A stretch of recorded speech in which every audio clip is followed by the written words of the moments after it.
दोस्तों नमस्कार, मैं हूं संजीत कुमार और आपने देखना शुरू कर दिया है ज्ञान असली जॉब न्यूज। दोस्तों, बिहार विद्यालय परिचारी और बिहार विद्यालय सहायक की जो वैकेंसी है वो दिसंबर में आएगी। दिसंबर में तो वैकेंसी आना ही है, लेकिन उससे पहले आपको क्या तैयारियां करना है वो चीज़ को आप हमेशा ध्यान रखें। देखिए, बहुत सारे ऐसे बच्चे कमेंट कर रहे थे कि सर हमें बताइए कि मेरा उम्र भी 18 वर्ष हो गया है, क्या हम आवेदन कर सकते हैं या नहीं कर सकते हैं। करेंगे तो कौन कौन सा हमें पेपर लगेगा और कितना पेमेंट होगा, थोड़ा हमें विस्तार से बताइए। बच्चों में क्या डिमेरिट होता है कि वो पीछे की वीडियो देखते नहीं हैं और फिर आगे का वीडियो ही मांगते हैं, नया अपडेट मांगते हैं। तो देखिए, मैं आपको बता देता हूं कि बिहार विद्यालय सहायक और बिहार विद्यालय परिचारी दो अलग अलग वैकेंसी। विद्यालय सहायक मीन्स क्लर्क, विद्यालय परिचारी का मीन्स एक तरह का कहिए चपरासी। ठीक है, तो दोनों दो तरह का है पद है।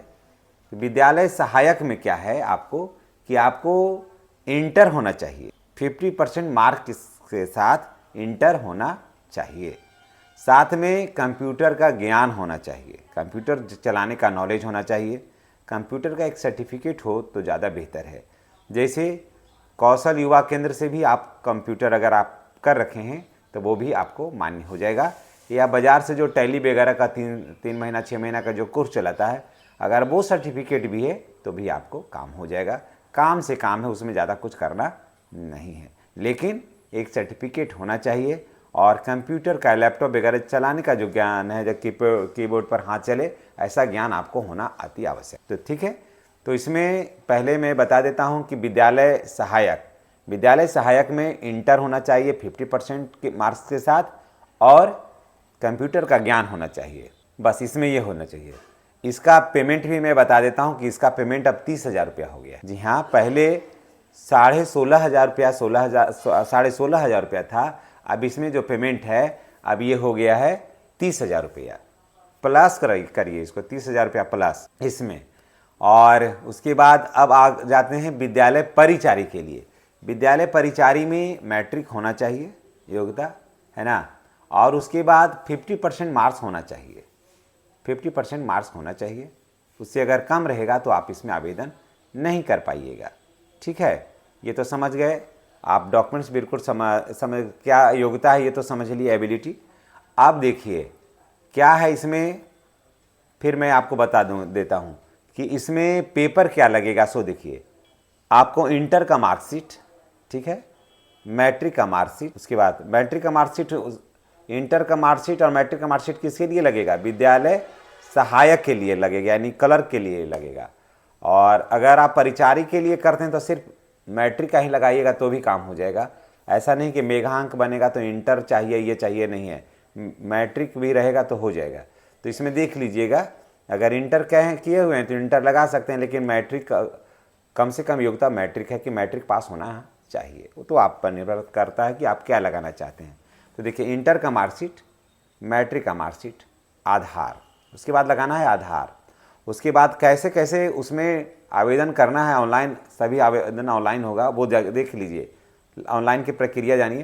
पहले इंटर का मार्कशीट, उसके बाद मैट्रिक का मार्कशीट, उसके बाद लगाइए आधार, उसके बाद लगाइए आय, उसके बाद लगाइए जाति, उसके बाद आवासीय, जाति आय आवासीय लगा दिए आप। उसके बाद अगर आप ओबीसी हैं और रिजर्वेशन का लाभ लेना चाहते हैं तो एनसीएल लगाइए, और अगर आप जनरल में हैं तो आपको ईडब्ल्यूएस लगाना है, अगर रिजर्वेशन का लाभ लेना चाहते हैं तब। और उसके बाद फोटो रहना चाहिए, mobile number, registered mobile number रहना चाहिए, और ईमेल आईडी होना चाहिए। ये चीज़ें, ये डॉक्यूमेंट्स है जिसके लेकर के आप आवेदन करिएगा। अब रह गई बात ये सारा कुछ, अब है कि परीक्षा होगी किस में? परीक्षा होगी विद्यालय क्लर्क में, और परिचारी में अभी परीक्षा नहीं होगी। परिचारी की परीक्षा के लिए अभी कोई नोटिफिकेशन अभी दिया ही हुआ नहीं है, तो इसलिए यहाँ पर परिचारी को नहीं ही मानिए कि परिचारी में परीक्षा होगी, अभी नहीं आया है कुछ। और परिचारी का पेमेंट जो है वो 28,000 रुपया है। ठीक है, परिचारी का पेमेंट 28,000 रुपया है। अब आते हैं एज का, कि एज क्या होगा। देखिए, कम से कम एज होना चाहिए 18 वर्ष। जी हाँ, कम से कम एज होना चाहिए 18 वर्ष, और अधिक से अधिक जो एज है वो होना चाहिए 35-40 वर्ष। ठीक है, आप देखिए कैसे कैसे। अगर आप जनरल में हैं और ईडब्ल्यूएस में हैं तो आपका एज होना चाहिए 18 से लेकर के 37 वर्ष, ठीक है, 18 से लेकर के 37 वर्ष एज होना चाहिए। और अगर आप ओबीसी में हैं तो आपका एज होना चाहिए 18 से लेकर के 37 3 40 वर्ष, 40 वर्ष एज होना चाहिए ओबीसी में। और सभी महिलाओं को, सभी महिला, चाहे ओबीसी की महिला हो या जनरल महिला हो, तो 40 वर्ष होना चाहिए। अगर आप एसी एसटी हैं, महिला हो या पुरुष हो, तो आपका एज होना चाहिए 42 वर्ष, ठीक है। अगर आप इसके अंदर हैं तो आप आवेदन करिए। अगर एज ज़्यादा हो गया है तो आवेदन मत करिएगा, अगर कम हो गया है तो भी आवेदन आप। उसके बाद देखिए इसमें है 35% सीट जो है वो महिलाओं के लिए रिजर्व है। 35% सीट महिलाओं के लिए रिजर्व है हर वैकेंसी में। और अब नियम आया है कि अगर महिला से नहीं भरेगा, तो पहले था कि पुरुष वहाँ सीट को ले जा करके भर देते थे, लेकिन जैसे जिस कोटि के महिला नहीं मिलती थी तो उस कोटि के पुरुष से वो सीट भर जाता था। अब ये नहीं है, वो सीट खाली जाएगा, नेक्स्ट वैकेंसी जब आएगी तो उसमें होगा। लेकिन इसमें इतना सामान्य योग्यता है, ज़्यादा नहीं है, तो इसलिए खाली जाने का तो बात है ही नहीं है। तो इन सारे बातों को रखना है ध्यान, और अगर ध्यान रखिएगा तो निश्चित रूप से आपको कठिनाई नहीं होगी। और किताब पढ़िए आप, मैं किताब दे रहा हूँ डिस्क्रिप्शन बॉक्स में, उस किताब को आप पढ़िए। किताब पढ़िएगा, आपको 100% सफलता मिलेगी। परीक्षा तो होगी ही, फॉर्म तो आ ही रहा है, फॉर्म कहाँ जाएगा, फॉर्म आ रहा है। लेकिन अगर आपकी तैयारी नहीं होगी विधिवत तो फिर चूक जाइएगा ना, तो फिर बड़ी पछतावा लगेगा। और ये वैकेंसी फिर बार बार नहीं आएगी। ये वैकेंसी का एक समय होता है, उसी निर्धारित समय के अंदर आता है। और ये 4 साल 5 साल 6 साल के बाद आता है वैकेंसी, तब तक आपका एज जो है ना वो पार हो जाएगा। इसलिए चुनाव का समय है अभी, तो ज़्यादा जिंदाबाद मुर्दाबाद मत रहिएगा, क्योंकि जो भी खड़े होते हैं लोग, वो समाज सेवा के लिए नहीं खड़े होते हैं, वो अपने लाभ के लिए खड़े होते हैं, अपने लिए खड़े होते हैं।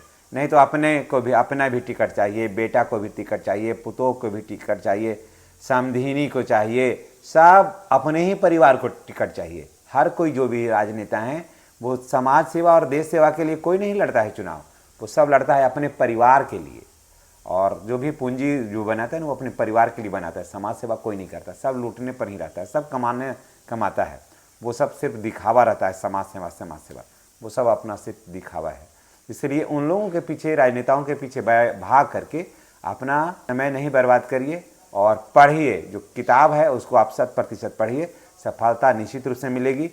और दिसंबर में देखिए 22 नवंबर तक सरकार का गठन हर हाल में हो जाना चाहिए, है ना।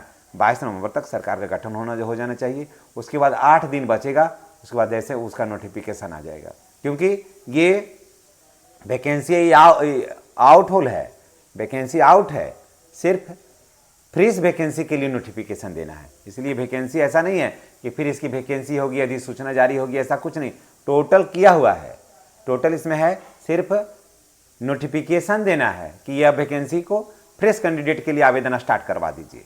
कारण कि सारा कुछ इसमें हो गया है, वित्त विभाग से पास सारा कुछ किया हुआ है, इसमें कुछ भी अब नहीं करना है। तो चलिए, यही अपडेट था बिहार विद्यालय सहायक और विद्यालय परिचारी का।